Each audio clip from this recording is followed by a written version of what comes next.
GingerGM. Hello everyone, and yeah, we're back with a second stream in a row. You get 2 days in a row from me, which is pretty damn good, yeah. 2 days in a row, wow. Let's have a sip of coffee to that anyway. I hope you're all doing okay. I'll catch up on the chat in a second, see who we have here today. Been such exciting times in the chess world at the moment, isn't it? I mean, it really is online. I don't know what's going on. It's amazing. I mean, I'm just looking at some of the other streamers, and I see that Anna Kramling has 1,600 viewers.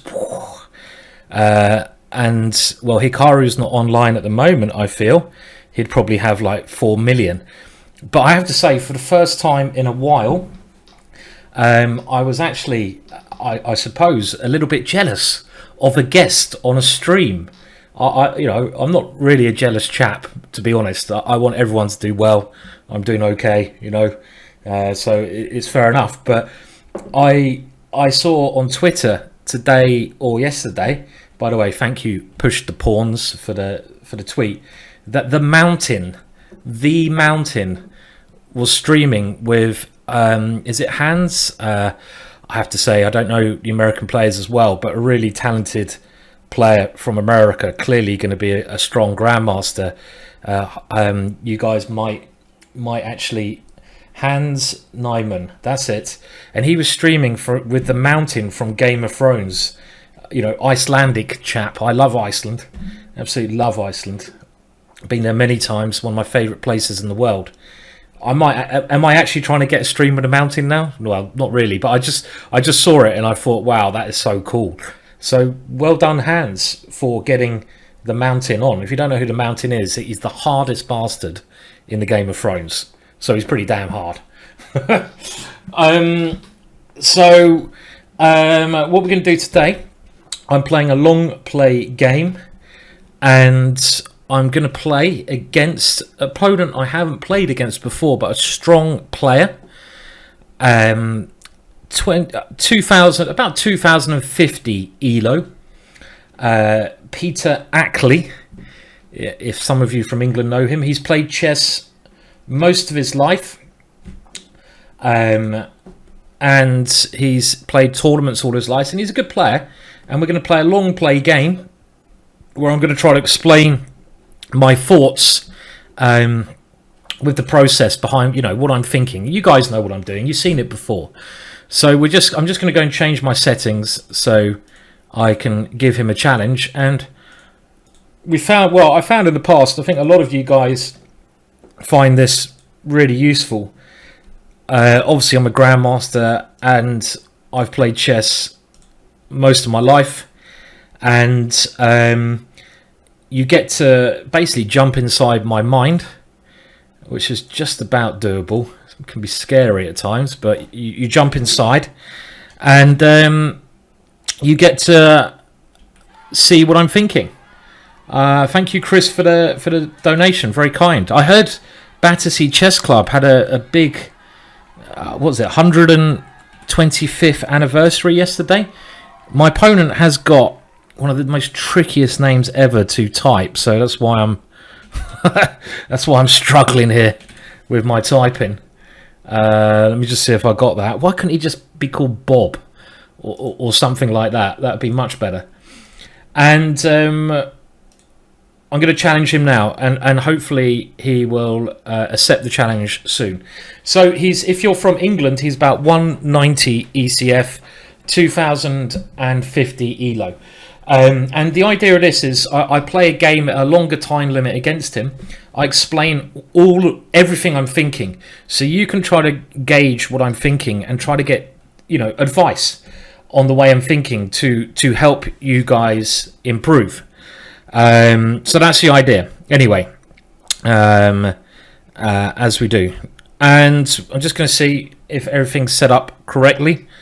And then I'll try to catch up on the chat when I get a chance. So I'm just getting a message of Peter now. Maybe he's having some problems with the challenge. I'm sure no challenge yet. Okay, let's do this again. Oh, I'm going to have to type that bloody name out again. Why can't they have an easy game? Oh, easy name. Okay, I'm going to try again now. So we get to the game shortly. And if he is listening, turn it off when we're going live, Peter. Cardi. Okay, I'm going to copy and paste his name this time, just in case it doesn't work. Copy. It's a Scottish knife edge bridge. Okay. Whereabouts in Scotland is it? This is his name. You'll see when we'll see when we're playing. Because I used to go to Scotland a lot myself, and do a bit of climbing and stuff. Okay, I'm going to challenge you now. You're not in live chess. Okay, you're not in live chess. Apparently. Okay, we'll keep trying. We'll get a game. Don't worry. These things always happen. So we'll give him a game, and we'll get him to play in a minute. Ben Nevis. So it's near the highest. This is how you spell the name, by the way.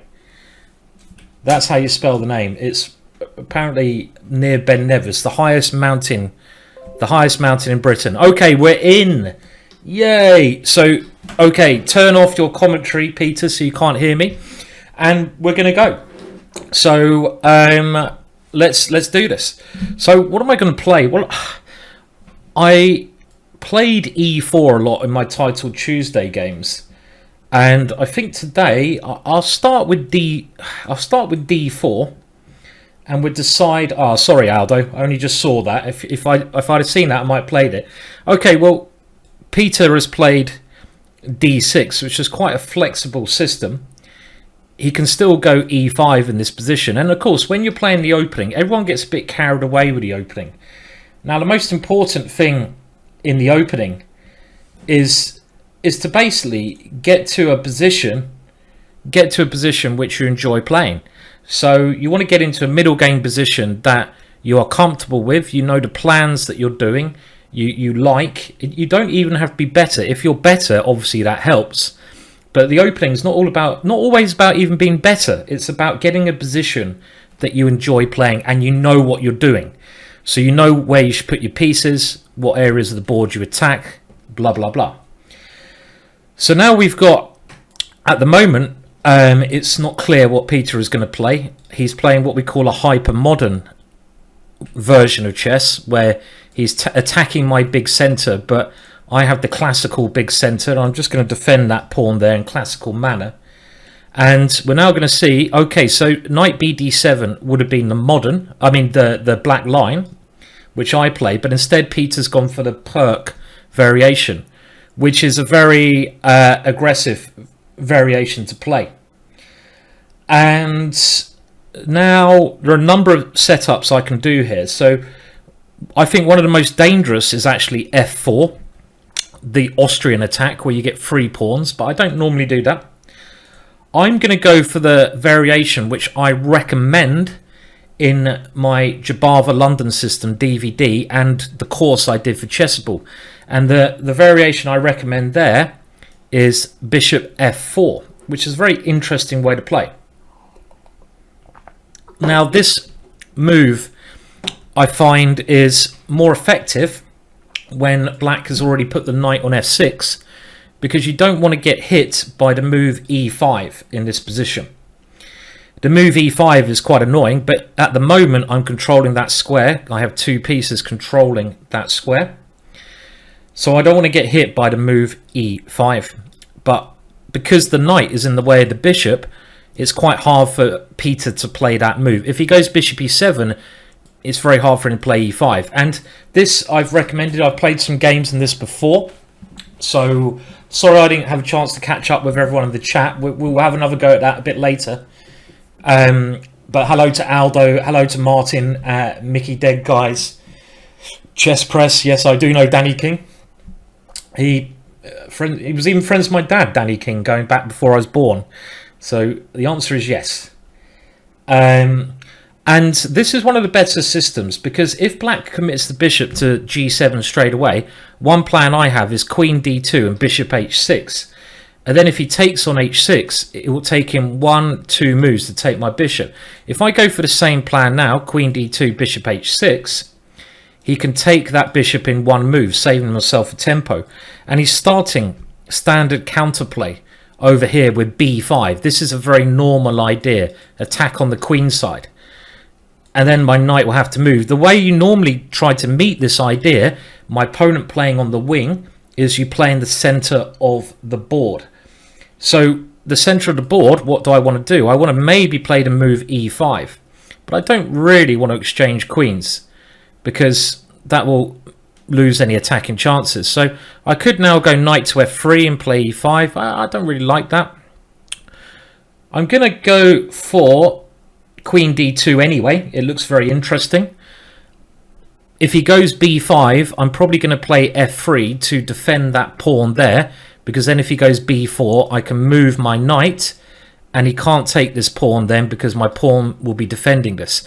And again, these are all plans that have been seen many times before. If you're wondering who these guys are, yeah, that's where is it? Over there. Hello, mate. Hello. Oh, okay. I mean, this guy here, I think this is a good picture because he literally had the craziest eyes ever. Very crazy eyes. Macau Tao, one of my favourite players. Okay, now he's played this, I can certainly think about going e5. Because after taking, he can't exchange queens. So let's have a look at that. e5. And let's say he goes taking, knight h5. I like the look of that somehow, because I can go for a very quick attack. Because he's not... The one downside of my opponent not playing this move, bishop to this square, is that he can't castle quickly. So I want to try to open up the middle. The other good move I feel I have here is just to go knight here, and then try to play this move, which may even be better. Because I don't see a good move for my opponent to play, and I get one more developing move in. But let's have a look. e5 takes, knight here. And then there's always ideas of e6, taking on e6. There's ideas of castling, bishop c4. Here, try to follow the analysis while I'm talking, if you can. Because this is what I'm thinking. Knight here. Maybe I can even go bishop here, trying to go for f7, which is a soft spot. And then if he goes bishop here, e6 is interesting. Is this better if I go here though? Then he goes bishop here and I can castle, and that also looks interesting. Well, I think what I'm going to do, e5 may well be good here. e5 is certainly the kind of move I want to play. I'm just wondering if I should play it now, or I'm going to get one more piece out. I don't think this can do me any harm. e5 straight away was interesting, but you can only attack from position of strength. In that last position, by the way, if I had played bishop c4, which I see Mickey Dead guys or someone is suggestion, e5 from my opponent, try to always stop your opponent's main plans. And we talked about this move being one of his main plans, so I don't want to allow that. h4 is an idea, but you know, like I said before, you should only attack from a position of strength, meaning that I want to build up my pieces first and then attack him. I can't attack without any development. So by getting my knight to f3, I'm developing another piece. And now I kind of have what I think is a nice position. I have 4 pieces developed. I have a nice center ready to play e5, and I can castle quickly to get more pressure on the d file. And to be honest, h4 in this position doesn't make much sense because, yeah, I mean, this is a normal plan and it is still improving my position, but we know that my main start of an attack is going to be e5. And this is what I'm telling you about. If you know openings well, you will know what pawn breaks you should be playing in certain positions in the middle game, even sometimes the ending, believe it or not, and what pawn breaks of your opponents you need to stop. Okay, so now Peter has gone here, and I was just going to castle queenside now, because then if he castles this way, I'm going to go for bishop h6, and I will then play h4. So this is also a tempting move to play this straight away, isn't it? Because now he's lost that tempo. So I've got two tempting moves. Do I castle? If I castle b5, e5, how is that? Okay, I'm going to castle. It's one more developing move. And now I am ready to start doing stuff here. So when I mean start doing stuff, I'm either going to go for e5 or, depending what he does, now he's well, I can still go e5 because of this checkmate. The other plan is to start an attack over here, but Peter is trying to attack me on the queen side. So e5 looks very tempting.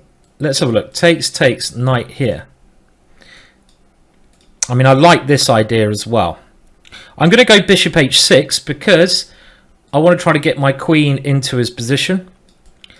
And when I played e5 in all those positions, his knight kind of attacks my bishop. And his bishop can also be a very good attacker. So this is nearly always a good exchange of bishops for white. In 95% of cases, it's good to exchange bishops. 95. The Mako Shark is saying, why is it important to castle? Well, it's important to castle to get your king safe. If you don't get your king safe, you may get checkmated, and oh dear, that means you lose the game. And you can see by castling, I get 3 bodyguards in front of my king. And another reason to castle is you move your rooks into the center of the board. Your rooks get into the middle of the board quickly. And having your rooks in the middle of the board can be very good, because, like, let's say I play this move and we have a capture there. My rook will open up. You want to open up your rooks on open files. Have your rooks on open files. So Peter has now got to decide what to do. If he castles here, I will then play h4, because I will go for the standard attack of h5, trying to take on g6, and then I open up another file for my rook. I open up the h file. And if he puts his king over there, I want to open up my rook against his king, because the king is what I want to attack. I want to attack that king. If my queen, if he takes on this square, well, first of all, let's think about the positives of that for me. He can't castle then, because he can't castle through my queen. He can't castle through check. So his king will be stuck in the middle of the board. And then when I play e5 later and try to open up lines, his king will be on the shooting range there. What is my queen doing over there? Well, it's going to potentially come into g7, attack his rook, attack f7, and it's going to certainly annoy my opponent's position. So let's also, what I also do when I'm playing, I also try to think, what would I do if I was my opponent? Because you want to, when you're thinking in chess, and I'm really talking about tournament play here, obviously not blitz chess, you want to use your opponent's time to think as well. This is what Bobby Fischer used to do all the time. And if I was black here, I'd be thinking about taking this bishop and then trying to counter strike with something in the, like e5. But this is risky. I mean, I will take there, and if he takes, I will get my bishop to c4, and I'm going to be pointing at f7. And the thing is, when my queen gets into h6, f7 is very weak, because I can attack that one with my bishop, with my knight, and with my queen, and that is only defended by the king. So this position seems quite dangerous for Peter already. Now I don't think he can he go knight takes here? I've just thought about. Ooh, that is nearly a tactic that works. Bloody hell. Knight takes here, queen takes a2, threatening checkmate. It doesn't quite work, I think, because I have c3. But the point is, I can also move my knight back. Okay, that's good. So knight takes here. Okay, so he's castled. Well, I don't think I'm going to think about this move. We're going to try to do the standard checkmate. And the standard checkmate is to get rid of this pawn. So imagine you remove that pawn from the board. You can do that by trying to hit this, what we call hook. It's a hook we hook onto. So I try to exchange off on the hook. And then I'm going to try to exchange off his defender of his king. And then my queen will be able to come into h6 because it'll be defended by my rook here. And then you aim for what we call a focal point. This is the area, the square that you want to checkmate on. And I want to checkmate on this square. How do I do that? I've got to get rid of this knight. We can do that by stuff like this. And then we can try to checkmate on h7. So this is the standard plan here. Obviously, Peter is going to try to counterattack like this, though. So before I do it, I probably should just work out what I'm going to do if he goes b5, b4, which is quite scary. So, because if he goes b5, b4, he's then threatening to take here as well. So should I play... I mean, we've got to calculate. This is the right idea, but we've got to calculate that it works because it could get me in trouble as well. Thank you, Clalex, for your consistent supporting the channel. So if I go here, he goes here. I go here, he goes here. And he gets there quite quick because he's already threatening my knight. So I'm a little bit slow. So if I go here, he goes here. What if I take here, takes, and go here? Well, again, he goes here and he's very quick. So I might need to play a safety first move before I try my attack. So I'm going to go king here. And this has two ideas. Number one is to defend a2. So if I ever move my knight, I'm defending a2. The other idea, this knight and these variations often comes round to c1. And I know this from middle game plans. And this is what I'm talking about, you know, knowing your plans. Because if the knight gets to c1, it's a good defensive piece there. But this is quite an interesting position. So it's not clear because Peter is getting quite very exciting game, which is good. That's what we want. This is double-edged, exciting game. Double-edged, exciting game. Oh, did I? Okay, I'm not going to try saying it again then, because if I try saying it again, I'll probably get it wrong now. I also do have this move, knight d5. That is the other idea I was going to go for. I didn't want to say it. I don't think Peter's listening, but this is common idea. And this might be what I'm going to try to play now, which maybe Peter missed. Because if he takes here, it's not check. And I can maybe take on that square and then just take here. And the point of this move is if he has to go backwards, I will get rid of that defender. So I'm thinking knight d5 is a good move. But how bad is it if he just comes back? Queen to this square. I take here, and then he moves this knight out. When he moves this knight out here, his bishop can come out. And I don't know if that's really helped me. It maybe has forced him to go more passive. So the other idea is to go e5. And what if he goes b4 there? Oof. The other idea is to take here first and then go e5, because then when I take there, it's check. So here, take here, and I think he's okay. Here, I'm just going to recalculate because I just want to double check. Takes here on c3. It looks like he's doing well there, actually. So I don't want to play this move because of this move. But if I take here first, and then go e5, he can't go here because I take here with check. So I can take e5. Then let's say he goes knight d5 there. And he's okay. I have to get an ending. I don't really want an ending. So the other idea is bishop d3. But then b4, I play this move. And this, I'm not sure about. So I'm trying to figure out all these options which I prefer. I might go for this move because it forces him to move his queen backwards. So I'm going to go for this move. The reason I'm going to do this is queen was looking quite scary over here. This is a common tactical idea.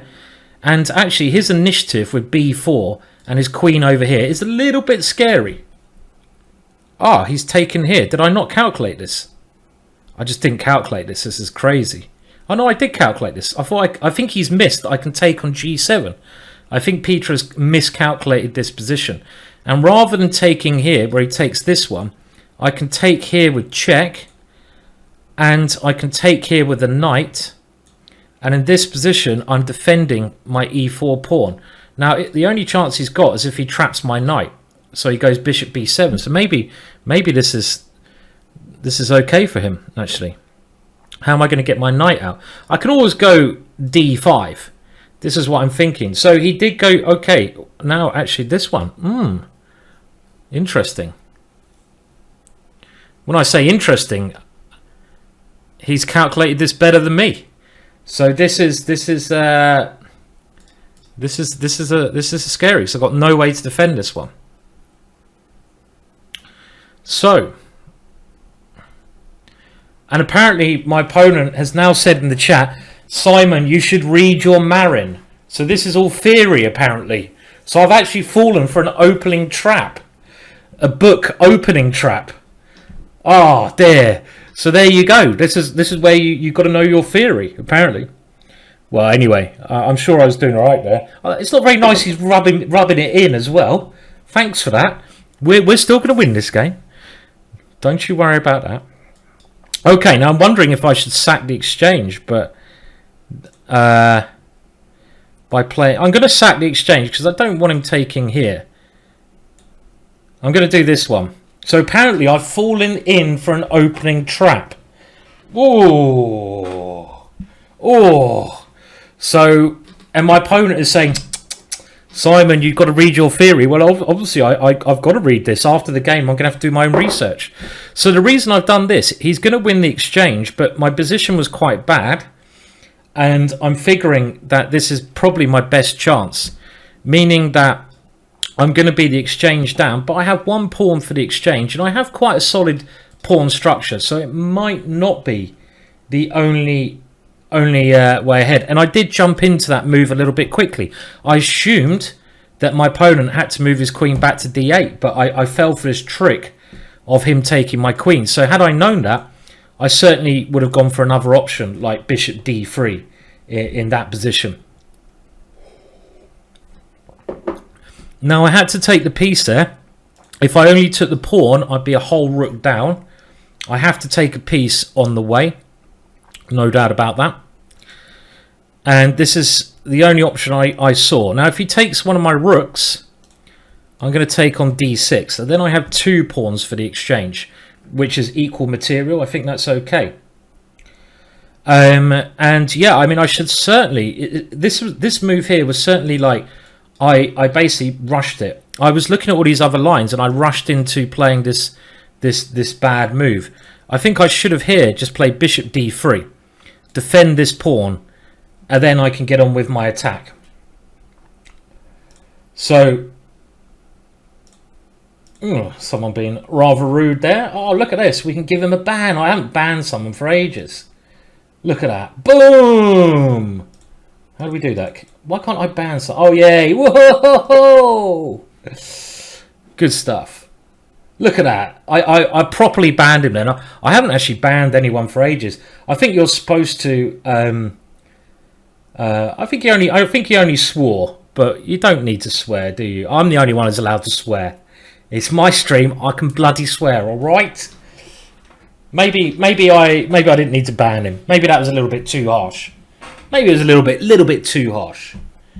You know, but hey, you got to put your foot down sometimes.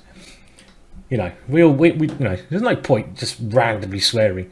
I mean, you can probably look. Okay, so now I've got to move my bishop in this position. And I'm just going to... Do I put it on e2 or this square? This is the only thing I'm thinking. I'm actually thinking this is best, isn't it? It's more centralized, this square. And I'm gonna tell my opponent that this is all in the DVD. So my opponent is saying you should have read your Marin, and I'm saying it's all in the DVD. I'm trying to double bluff him. It's not in the DVD. I might have to add this to the DVD. So I'll show you guys the commentary if you want to, as long as it doesn't get too, as long as it doesn't get too rude. There we go. You got to, you know, there's not really any bluffing in chess, but yeah, buy my DVD. Indeed, Peter. So I'm certainly worse here. I'm certainly a little bit worse in this position. But it's not that bad. I don't think it's that bad. Okay, I'm the exchange down, but he's lost one of his central pawns. So now the central pawns, if you're thinking about, if you're talking about pawns and, what they're, how strong they are, pawns are 1 point. But I would say central pawns are worth more than 1 point. They're like 1.3 points. Maybe I'm just trying to justify my position.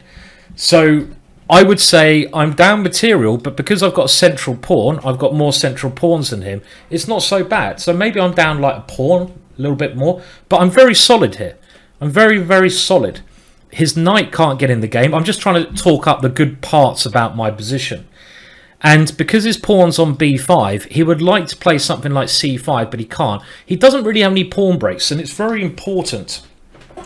It's very important to have pawn breaks in chess. So even though black is definitely better because the rook is better than my bishop and pawn here, it's not the end of the world. And I think this was the best chance I have. And when you're playing, okay, everyone's going to fall into traps, tricks, and get in trouble. But you just got to give yourself the best chance you can. So now Peter has done a very clever move because he's defending this, meaning his c-pawn can move. Very logical. Now I wanted to meet this move just with c3, but he's then going to start playing moves like this. So this is a very good plan, and this is maybe going to cause me more problems than I had wanted. Let's put it that way. Nice move from Peter. He's playing very well. How am I going to meet this move? So he does have a pawn break, and he's made it possible now. So this is the issue I have. Can I play this one? Takes, knight c4, d5. Don't feel that is correct.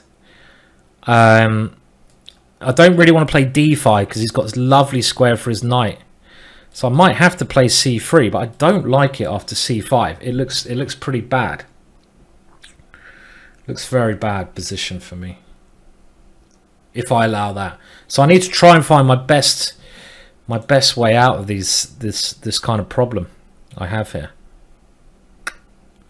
So how am I going to get out of this? I don't want to give up this pawn here because then he's going to get some lovely squares for his knight. So this is actually pretty bad. He's playing very, very well. Perfect play so far. I don't want to play this move because he goes c5 anyway. And then if I go c3, I'm thinking about this, he will take, and he has the open c file. That's no fun. So if I go here, he's going to try and play this move next, and that's what scares me. So that is pretty grim, actually. So how am I going to try and fight against this? Okay, the only other thing I can think of doing is to go f4 here and then d5, but I don't like it. And then he can push his pawns, and maybe I can blockade, but that looks really not nice to me.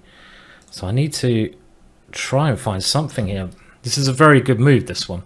c4, I don't like this move because he goes c5. He can, well, I suppose c5, I can take that one, but then he takes here. I might have to play this move. I can't see anything else. So yeah, so this trap I've fallen into is actually, this is a very good plan of my opponent's played this perfectly. Well done so far. And I don't like this move. Don't get me, I don't like this move at all. But I want to stop. I had to stop him doing this kind of thing with his pawns. The reason I don't like this plan is even I can't support my pawn here in the long run. And when I move this pawn, his knight is going to have a fantastic square. As soon as that pawn moves, his knight will sit one of these two squares, and that looks really bad for me. The critical line here is c5, and then I've got to think if I go d5, knight e5, bishop e2, and try to hold that position. When you're playing against rooks, when you're the exchange down, it's so key to try and keep as many open lines closed as you can. So try to keep as because rooks work very well on open lines. So if he does take now on c4, he opens up one line, but at least that way my knight finds a very good square, or my bishop can try to hold things. So it's better to try and do this than the other options. Had I played c3, he would have gone c5, and then he would have opened up both of these lines, and that would have been really bad. So I think this is my best option. Even when you're worse in chess, you just got to play the best moves. You're going to get positions where you're worse. Even Magnus Carlsen gets positions where he's worse, believe it or not. I managed to beat Magnus Carlsen once, so there you go. When he was, he was only like 3 years old or something. Don't tell anyone that. So it's quite hard to flag. I mean, I don't really want to win this game by flagging, because it's all about talking about the ideas to get better. And I'm kind of happy he's played that. Now, I say I'm happy. He's going to try to get his knight to one of these squares, but he's closed the position down. And what I just mentioned was, the more closed the position gets, the better for me, because I don't want these rooks coming to life. So actually now I'm like, I feel happier because it's closed down. That's good. That's good for me.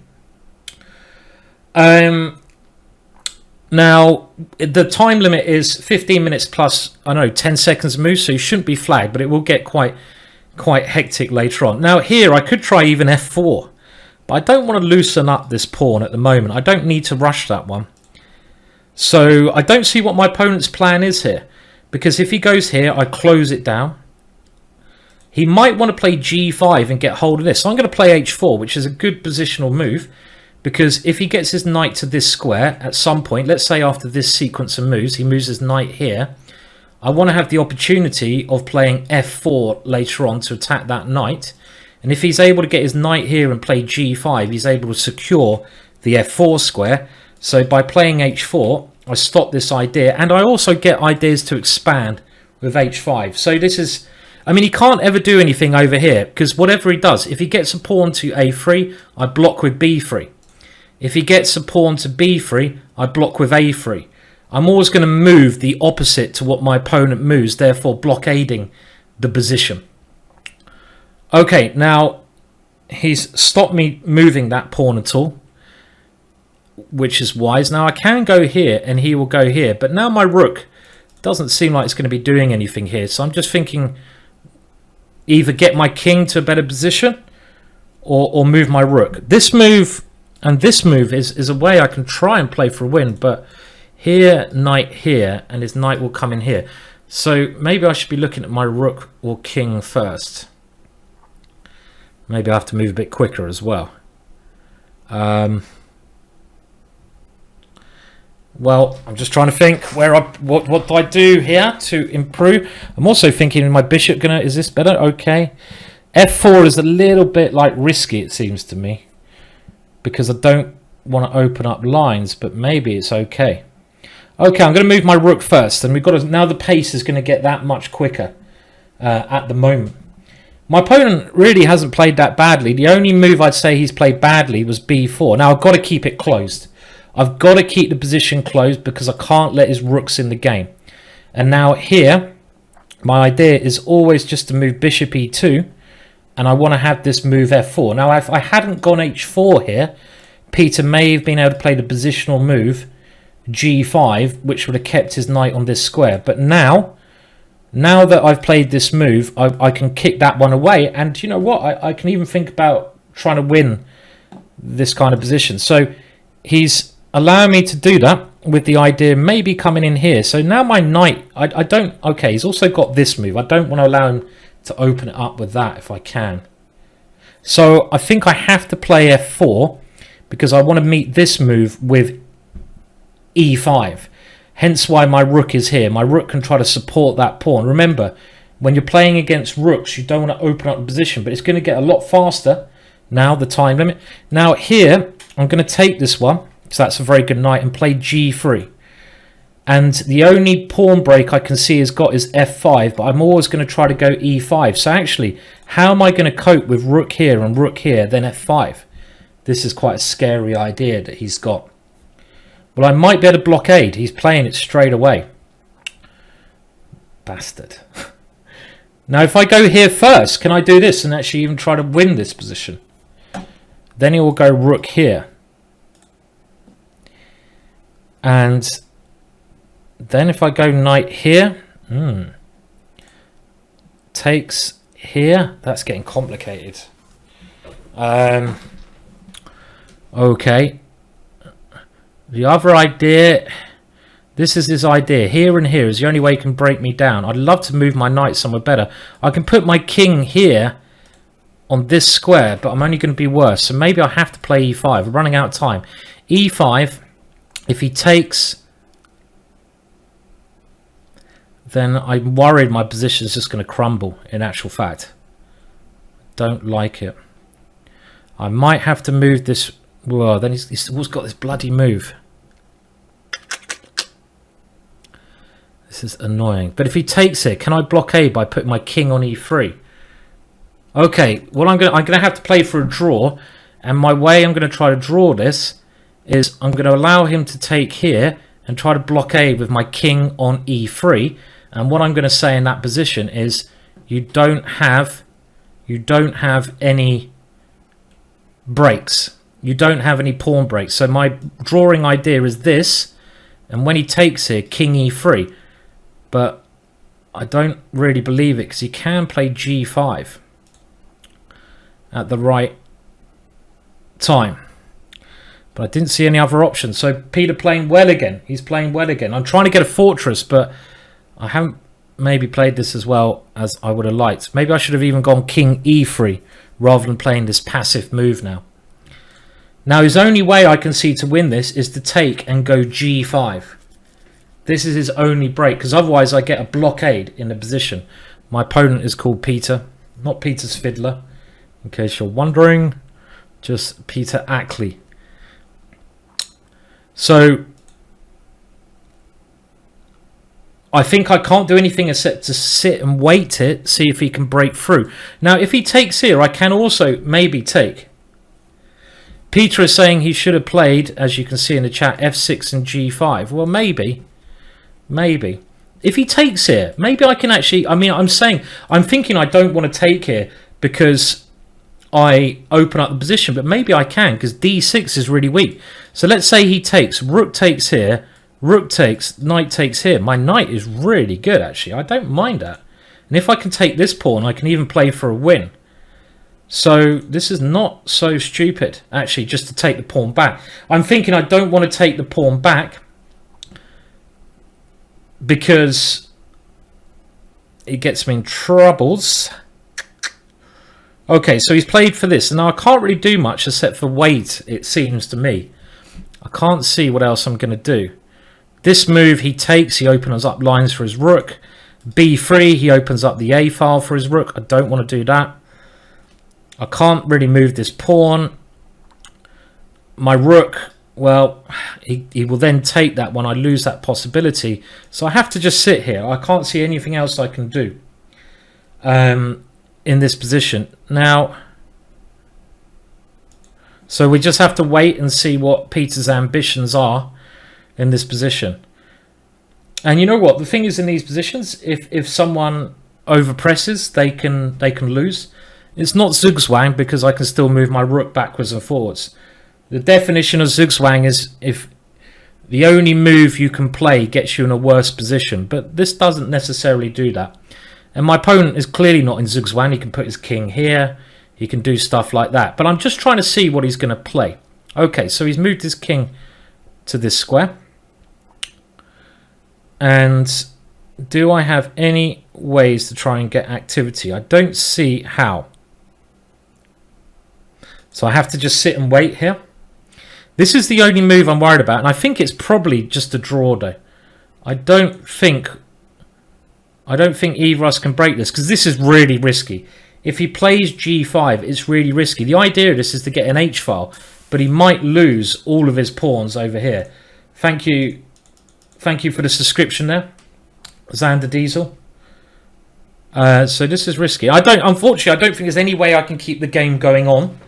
I think my only way, sometimes when you're worse, I'm not saying I'm going to draw this. My opponent can still try to win somehow, but he's going to have to take big risks. And sometimes you just got to, okay, do we have a draw? So I think that's fair enough because I've got a blockade in the position. And well played to Peter. I think that was a pretty good game. I certainly made some mistakes there myself.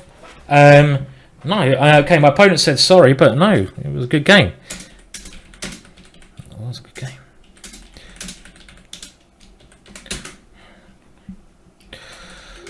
Well, okay, right. So we're going to have a look at the game. Oh, I can't even spell played, but you get the idea. So what we normally do now, I'll put the game on the computer, and the other thing, I mean, what the Russians used to do when they became the best in the world, but they're best in the world for a long time. But I'm talking about what era, the 40s, 50s, 60s, 70s. The so-called Soviet School of Chess. The Soviet School of Chess, let me just put this on computer. How do we do that? This one I know is the easiest. I'm going to put this so you can all see it. They said the best way to improve at chess. Oh, bloody hell, that's a nice donation. Thank you, HHQ002. Very, very kind of you. Thank you so much. Most appreciated. Well, I mean, by the way, the bloody accuracy level on this game is pretty good. What do you think? What do you think the accuracy level is, guys? What do you think the accuracy level is? Thank you for the donation. It's most appreciated, by the way. Anyone, before I put the screen up, what's the accuracy? But I was talking about the Russians and what they used to do, what the Russians used to do. They used to say you have to analyze your game in depth. So now what I'm going to do, I'm going to show you how to analyze your game. And what I mean by that, I'm going to show you like very quickly. I mean, they used to spend days on their games, but now we've got computers. We should use the computers as a tool, but we shouldn't use the computers as the only way to analyze our games. Now I'm going to get rid of my face here, which I'm sure some of you will be extremely happy about. And you can see my accuracy was 95. So even though I got a bad position, it wasn't that bad. Yeah, I did maybe the best I could. And my opponent, 96.6. Congratulations. It was a good game of chess. And that happens. Okay, so let's have a look. So I'm interested to know, and we're gonna. Okay, is the analysis working? How do we get? Okay, is it working? How's it report? Maybe this one. Analysis. How do we get this working? Is this working? It's not bringing up any moves. Why is that? What am I doing wrong here? Click show lines. Ah, okay. Okay, what's self-analysis do? No, that doesn't work. What's that do? Okay, show lines is okay. So this one's going to give us a little computer assessment, and this is enough to work out what we are going to do. And so the opening was, we've talked about this quite a lot, so I'm not going to talk about everything here. And this is all okay. Queen d2 must be all right. It says knight f3 is best, but that's not necessarily true. This is not a bad move. You don't have to agree with the computers. And now my opponent played knight bd7. Okay, now I was wondering about this e5 move. Apparently I played the best move, but I was about to play this move. What was this move like? Let's have a look. Well, the computer thinks black is fine. The nearer to 0 it gets, the better. And it says this is inaccuracy. It says that black can go here. And this is what I was kind of worried about, that my bishop is a little bit exposed on this square. So, okay, so maybe knight f3 looks very sensible. And now bishop g7. And again, e5 is interesting, but the way I played it's okay. And it gets quite critical here. So also Peter is playing good attacking moves. And this is the way to play. Well done for Peter for playing the most aggressive way. You know, if you want to get better, you've got to play aggressive chess. I'll catch up on chats after I've analysed, but I see some people are saying my latest video course, The Art of Attack, which was based on a book where I did the 30 hours worth of videos, is good. I'm glad you're enjoying that. That's nice to hear. Thank you for the kind comments. And now I play bishop h6. So I can also play e5 straight away, can I? This is also possible. But I assumed he can always put his knight on d5. This is playable, but the computer, again, doesn't like it. It thinks this move is premature, which it might well be, because I'm not actually breaking through. I still like bishop h6, and after castles, I think king b1 is okay, but now knight b5, knight d5, the move I played, I don't like. Now, I think I should either take here or go bishop d3. Now, what I was analysing in the game, if you can remember, I was analysing, let's see it, e5, but then b4. Otherwise, I would have played e5 here, and I think b4 will come up as the top move. It does, and it says after this move, I could well be in trouble, because my opponent's knight has some lovely squares it's coming into, and it's getting very near my king. So this position is actually looking quite bad for me. So I'm glad I didn't play that. My next idea was to take here first and then play e5, because now he can't play b4 because I take here and it's check. So I would win a piece in this line. But my opponent, I thought, could simply, let's say, capture here and now move the knight. I was more worried about him coming to somewhere like d5, but maybe he can come to g4, as the computer recommends. And this might be a good way for me to play, because look, now it gives me a very nice advantage if I play something like knight d4. But then it changes its mind and says it's a bad move. Okay, but I don't know. This position doesn't look that inspiring to me. You know, from my eyes, this position does not look that great to me. So I'm not even convinced by that. So I have to do a bit of work on this game. So the final idea is to defend this pawn and develop. So bishop d3. And now I don't think my opponent should take on h6, because my queen gets in a very dangerous position there. Sometimes you've got to go against the computer if you think you understand better. And this move, the computer's recommendation, looks suicidal to me. With my knight coming in here, I can attack this focal point I talked about on h7. So he should not do that. But he should probably go b4. And now I do this maneuver I talked about, trying to put the knight on e2. Even though the computer doesn't like b4, I'm going to disagree with the computer. And this is the way I should play. So the very important thing to do, whenever you play a game, whenever you play a long play game or even a blitz game, no one does it in blitz games, they just want to play another game. But the good thing about playing these longer time limits is make sure you look at the game afterwards and you know where you went wrong. You don't do the same mistake twice. It's basic common sense. It's okay to make mistakes in life, but to repeat them on numerous times is just stupidity. And this position here, with my knight coming to c1, my attack h4, h5, this looks very good for me. So I think bishop d3 in this position, well, I said, look, the computer says it's in inaccuracy and he should play e5. I disagree with the computer. Even though it says it's about even here, I think I like this position. I like this position. Let's say I play h4, for example. Now it thinks I'm losing because of knight g4. Yeah, okay, I have to be careful. So let's say I take here first. Let's say he takes back. And if I go h4 now, can I play this now?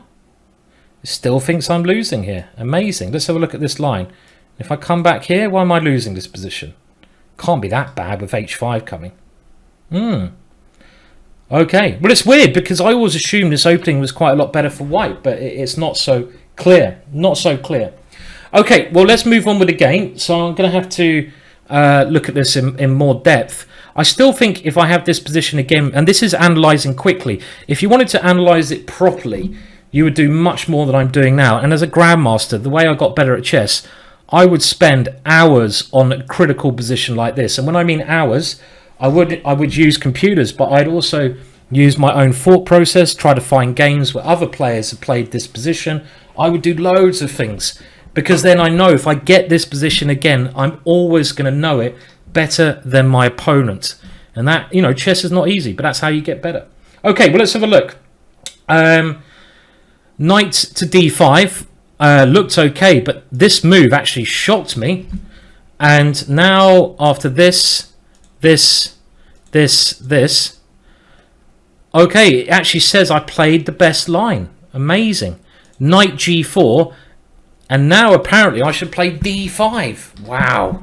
This is a lot of, this could well be a lot of theory. This could well be a lot of theory. So d5, I might be slightly better. Wow. So this is where I maybe made my first mistake, but I got scared here, especially when my opponent rattled me by saying, you don't know your theory. I just assumed I had blundered, but in actual fact, d5 is but now it gives it as a bad move. What's the computer doing? Oh, okay, I'm not paying any more attention to this stupid computer. Let's have a look at the game. F3, and now here, okay. Of course, the computer says I'm losing, but I'm definitely not that much losing. This is really an exaggeration because he doesn't have many pawn breaks. And turn up the thing. Okay, we can depth. I don't know how to do this. I mean, we're only having a quick look at it anyway, so I don't want to, spend hours. I don't want to use the computer too much. We should look with our own eyes. This is, now this move is brilliant. And we can get rid of some of these lines. Can we get rid of this line? There's too many lines it's showing. I don't need to look at... Okay. Anyway, let's have a look at the game. Where are we now? I've got completely lost. And the only move I thought my opponent could play better, so c4, I thought after b4, it's probably okay for me, even though the computer doesn't because I blockaded. I was more concerned about c5 here, when I was probably going to play d5, because if I take here, I was looking at this, but I did not like it because I've opened up a file towards my king.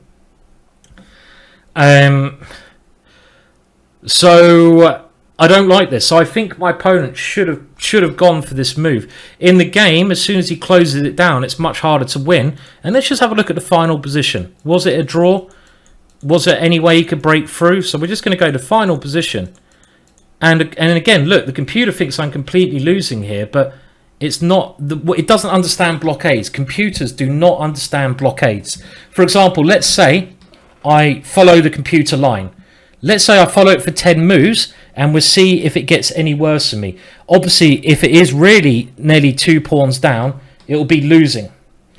So, for example, computers do not understand blockades, and I'm just going to sit here and just do stuff like this. So I'm following its top move. Rook here, you can do whatever you want. Rook e1. Okay, I might not have the computer on the best setting. It doesn't matter. Come on, it's not the end of the world. It's still very strong. Look, the computer's not doing anything. It's going back to where it was. Rook here. What's it going to do next? Rook b8. Not doing anything. Rook e2. It's making no progress, as you can see, yeah? And the problem the computer has, if it goes b3, I blockade with a3, yeah? So I don't open up the rook. If the computer goes a3, I blockade with b3, so I don't open up the rook. And the computer doesn't have any, well, not the computer, Peter doesn't have any way to open the position. So if we go just back to where we were, around here, we had a draw around here. Now, if he does take here, I probably will take with one of my pieces here. My original idea was to go king here, which computer will hate, but maybe this is drawing. Because again, I've still got the same blockade. And I thought the only way he could win this position, it now gives it, look, as complete draw. So maybe it is just drawing, is to play g5. But if he plays g5, he could end up losing this one. He's trying to open up these lines. Yes, I take here, and I think this is all right. So in actual fact, you know what? Here, I can take on e4, but maybe even better if I want to get a draw is to keep everything closed, and there's no pawn breaks my opponent has. There's no way he can get his rook behind my position.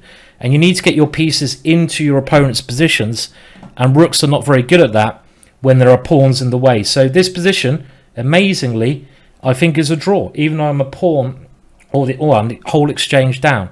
g5, I always just play f takes, and his rook still can't get in. Okay, even if he gets rid of this pawn, this is the only pawn break he's got. But let's say we get this position and he tries to get a rook in. He can't get his rook in because my knight is defending that square, my king that square, and my rook that square. So I just wait here again. I just play my rook backwards and forwards forever. Okay, it says it's a blunder, but it's not a blunder. Why is this a blunder? Okay, rook here, here. It's just okay. Don't believe the computer always. So I think in that game, actually, we did show that human understanding can be greater than computer's understanding. And the computer, was wrong in actual fact. Okay, you might say the computer was not on its strongest setting. Yeah, that may well be true, but it was still strong enough. And yeah, so it's an interesting game. Very interesting game.